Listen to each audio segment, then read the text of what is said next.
அப்பா என்ன அழகு பாருங்கள். ஒரு வழியாக குவைத்திலேருந்து சென்னையில் வந்து நம்ம இறங்க போகிறோம். கூடிய சீக்கிரம் ஃப்ளைட் லேண்ட் ஆக போகுது. நம்மளை சீட் பெல்ட்டெல்லாம் போட்டுங்க, நாங்கள் கீழே இறக்க போகிறோம் அப்படின்ட்டாங்க. ஓகே அப்படின்ட்டு சீட் பெல்ட் எல்லாம் போட்டுட்டு ரெடியாக உட்காந்துருந்தேன். பார்த்தீங்களா, கீழே இறங்கிக்கிட்டே இருக்குது.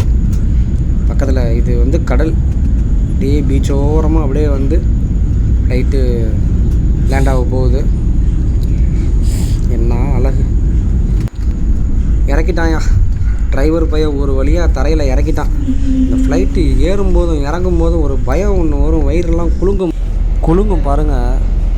அப்பா ஓகே, இப்போ நம்ம சென்னையிலேருந்து திருச்சி ஃப்ளைட்டு ஏறிட்டோம். ஜஸ்ட்டு ஒரு 1 hour ட்ராவல் தான், சின்ன ஃப்ளைட்டு, 2+2 சீட்டு. ஒரு வழியாக சென்னையிலையும் வந்து இறங்கியாச்சு. ஜஸ்ட்டு ஒரு 1 hourல. பாய்.